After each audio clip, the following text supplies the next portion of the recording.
Today we have Richard Stiennon joining us to discuss with us the IT Harvest platform.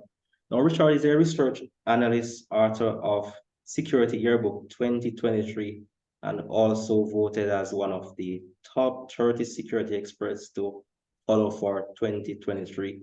And that is also one of the reasons why I've actually come across Richard and started to dive into the valuable resources that he shares on the LinkedIn platform. So Richard, welcome. Thanks for taking the time to have this conversation with me. Thank you, Richie. I'm looking forward to it. Great, great. I too look forward to the conversation. And like with all my other interviews that I've actually had, well, not to see this as an interview, I rather to see this as a conversation between persons who are trying to add value to other individuals into the industry. So Richard, before you actually take us into the fun stuff, can you share with us just in a nutshell about yourself? Sure. I'm a industry analyst, but my sole focus is the cybersecurity industry. I started doing that when I joined Gartner in 2000. So 23 years of covering an industry from, admittedly, the very early days. And I was in it even earlier, 5 years before that. So my goal is to understand the industry. An analyst has to be an advocate for their industry, not, criticizing it, but building it up. And certainly that is not hard to do since the industry is growing so dramatically and becoming part of practically everything we do in tech. Great. And very important is the fact that I came across, well, you have actually published a number of interesting articles, but I came across a post where you, let me just look at this particular post. You said that truly amazing that 10% of the industry change and last year, and looking at a chart, 2022 largest details. And I found this very interesting. And we have the date target, acquirer type, and the value. And I mean, looking at this data, there's so much that can be interpreted. But coming from a cybersecurity background, dealing with risk, one of the things that jump out is the fact that, I mean, for me as well as for when you're talking about communicating with executives within the industry, they love to hear about numbers, and having this information at hand can immensely help with making those calculated, educated decisions. And looking at this, I'm thinking about things such as reputational risk management. If a data breach was to occur in terms of mergers and acquisitions, etc. And with that said, I love to ask about the why before I ask about the what. Okay. The fact is that what is it? What is the why behind IT Harvest? What inspired this creation? What a great question. The inspiration came from a tool that was available in the 90s during the dot-com boom called DataQuest. DataQuest was a startup market research company based in California.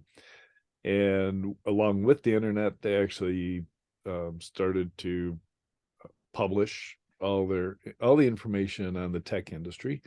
And it was a live stream of news, basically, that came in. And I was working at PricewaterhouseCoopers, and they had a enterprise license that gave us access. And every day I could just pour through all this incredible news that was happening in a booming industry, and presented in Lotus Notes. So that used to be a very popular desktop framework. Yeah, it was just great. I was addicted to it. And by the time, and Gartner acquired DataQuest in 95, I think. Excuse me a second.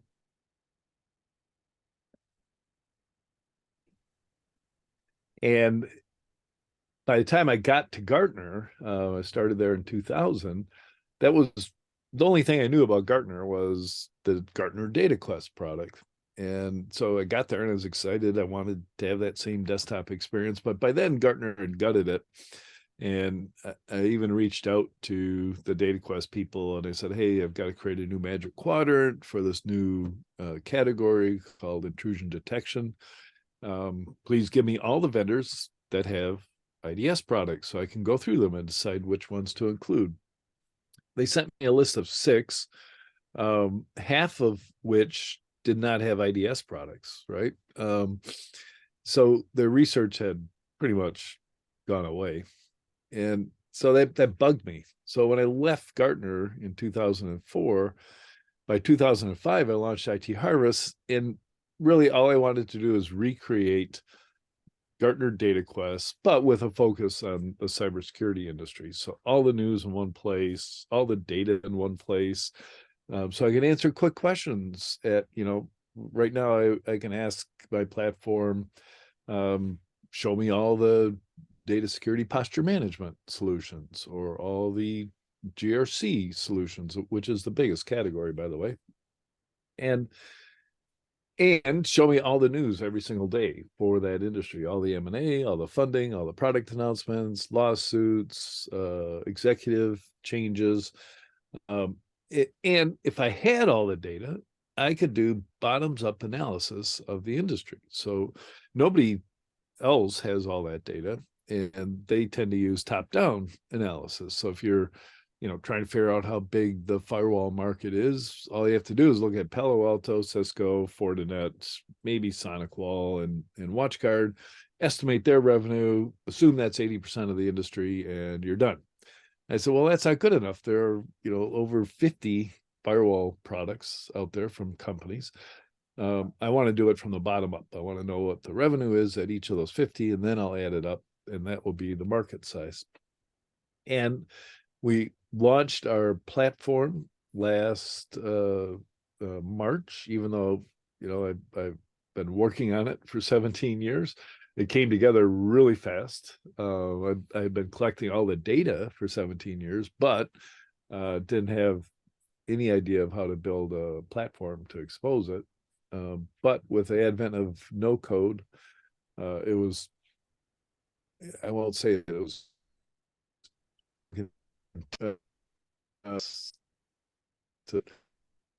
and now I get access to my platform all day, every day as I do, and get exposed to data. And even if it's in the form of lists, like the article you were talking about, it just overwhelms you as soon as you're exposed to the data and can sort it based on different factors, growth of companies, funding, M&A activity. You can see that there are insights there and you have to dive deep into them. It's overwhelming. There's so many insights to be derived just from this kind of first level of data, right? I haven't put it in a graph database. We're only beginning to apply artificial intelligence to it, which is really a way to enhance data and extract more data from all the sources that are out there. I'm really looking forward to, the next 12 months, let alone the next several years, as we refine our data gathering and analysis capabilities. Awesome. And no doubt, having data is very powerful, but being able to have that data at your fingertips that is well organized to make those decisive decisions at that point in time is very valuable, especially for coming from a cybersecurity background in terms of making those decisions about those various cybersecurity application tools and necessary resources.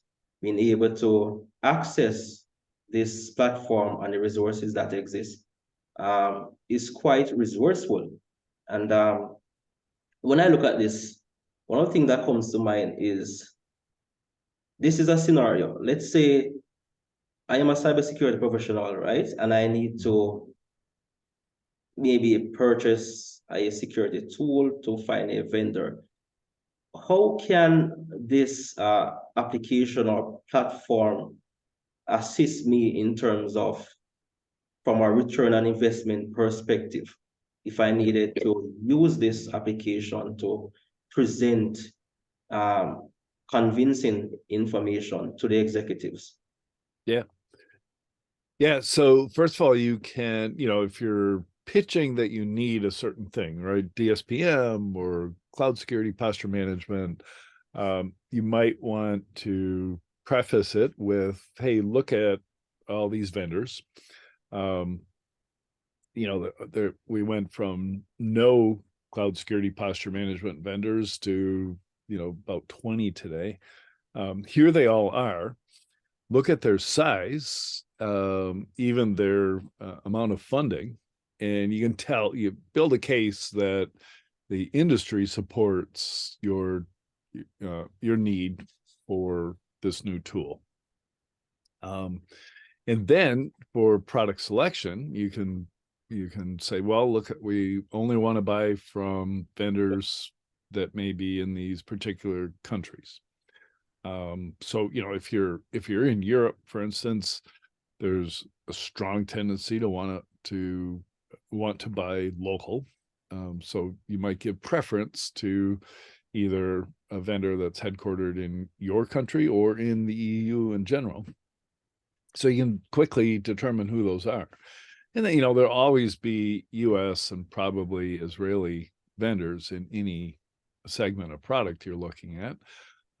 But you might have a desire to work with a well-funded, steadily growing company and create a short list. So, I'm not saying the tool can tell you which product to get, but it can certainly give you a short list that is built from a complete list, which is, I think that's better than a Magic Quadrant or Forrester Wave that just gives you all the leaders, which is great if you are a big bank and your maxim is we only buy from the Gartner Magic Quadrant. If somebody hasn't made it to the Magic Quadrant, we eliminate them. But the perfect solution might not have made it to the Magic Quadrant. It could be a young company, probably is fast growing, but doesn't have whatever cutoff that Gartner or Forrester would require to be included. So now you've got your short list. The next step, of course, is to reach out to each of those. We've got contact information for all the key executives, including sales. You reach out to them, you have that first meeting, hear their pitch, schedule a demo, and then decide which of the maybe 3 that you want to get a proof of concept from. And of course, with most cloud products, proof of concept takes a few minutes. So it could be a very, very fast process. And when you're done, you've got the right product fit for what you're looking for. Or exactly. Definitely makes a lot of sense there in terms of that clarity. And one of the things that actually jumps out at me when you initially started is that you made mention of the fact that it took you approximately 17 years to develop this application. And for me, that's a lot in terms of experience. And for many persons within the industry itself, so many times you have individuals who are trying to take their careers to the next level, or you have persons who are trying to develop platforms, applications, solutions. And no doubt you would have gone through a series of challenges, hurdles along the way to get to where you are. Can you share some of that for persons to really understand that this was not something that happened just like a snap of a finger, but they actually work to get this where it is today? Yeah. There certainly have been challenges. So, like I'm like everybody else, they are, striving for financial success and professional success. And as you do that, one of my faults is that I'm too quick to drop what I'm working on and chase the next pot of gold at the end of the rainbow. So I was definitely struggling when I launched IT Harvest. and actually paid a developer to create the first version of the platform. And we're just starting to get subscribers to the platform, but the, financial pressures, the tax man, were overwhelming when, hey, the CEO of Fortinet reached out and said, I want you to be our chief marketing officer. That seemed like a fantastic opportunity. So I, put everything on hold and jumped to do that role. That role definitely didn't work out for me, though Fortinet did extremely well. And then when I left Fortinet, I went back to IT Harvest and started over. This time, not willing to invest another $50,000 in creating a platform. So just doing the advisory services and writing books and public speaking, which is a great way to earn a living. It's a lot of fun. You get to travel a lot.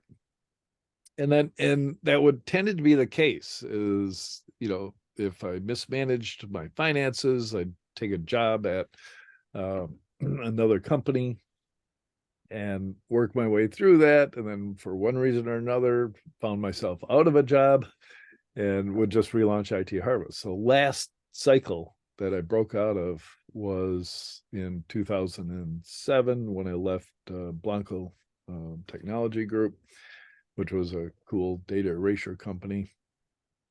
And I started writing books in earnest. I wrote a book with Jay Chaudhry at Zscaler on secure cloud transformation. And then I finally launched Security Yearbook in 2020.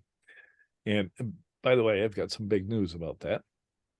So Security Yearbook was a history of the entire cybersecurity industry. It's my life's work. I put everything I know and think about the industry in that book. And I published the directory I've been working on for years and years. Got it all cleaned up, got rid of the companies that had been acquired and gone out of business. And published it, I think, with 2,200 vendors by category and by country and alphabetically, so you could find them. And all the analysis. So I published that for 3 years in a row. The fourth edition is in the process right now. And it was in that, so that book was the genesis of the current form of the platform. So, and now the platform generates the data in the book instead of the other way around. Awesome. Oh, Very and here's the big news. Last night I signed a contract with Wiley so that Security Yearbook 2024 will be published by Wiley. That's awesome. I was just about to ask you about that yearbook, but you have actually, spoken about it. That's very interesting. And for sure, in our next conversation, I definitely will want us to have us diving into the actual platform, Absolutely. it is navigated and all of these things. Because the fact is that there are so many persons who might not be aware of the power of the work that you're doing and the application and the value that this can actually add. I mean, after reading, going onto your website, looking at your information, I was like, this is valuable stuff that persons in the industry need to be aware of so that they definitely can be in a position to make those informed decisions in terms of return on investment and all the other fun stuff that exists around this valuable data. Taking time to curate and to analyze this takes a lot of work. So for sure, hats off to you, I mean, in this initiative and the value that you're adding to this community as a whole. Thank you. Yeah, I calculate I put 4,000 hours into curating the data alone. Most of that over the last 5 years. Amazing. So what's that? Maybe this might be somewhat off tangent. What's that one career advice or, that you would like to share with anyone that's want to take their career to the next level in terms of becoming as successful as they can be? Yeah, in general, I believe the the most important thing you can develop in yourself, if you don't already have it, is just a curiosity and desire to learn. There's, especially in an industry that's growing so fast, just, taking time out from your day-to-day, either your school or whatever you're working on to learn new stuff. And of course, we've got so much knowledge available to us. And you can go down a rabbit hole watching YouTube instructional videos of different sorts. But just do that. And today, of course, artificial intelligence is the biggest thing in my life to impact our careers and technology in general. And there's a lot to learn, and it's, you don't have to be a topologist or a data scientist to understand the potential of artificial intelligence. So dig into it, learn everything you can about it. But that's only one aspect of technology, people, business, various explorations that you can make. And I just encourage you to dive deep into that. If you have that trait already, you might consider becoming an industry analyst, because that's the primary trait for an industry analyst. The one that is, hard to learn and hard to inculcate, but the other things an industry analyst does is public speaking and writing. Those things you can learn.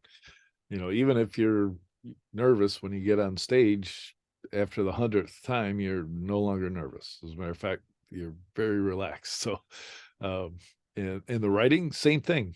I was an engineer, never enjoyed writing in school, etc. And over the years, starting with a blog, I just decided I am a writer, and it's my favorite activity.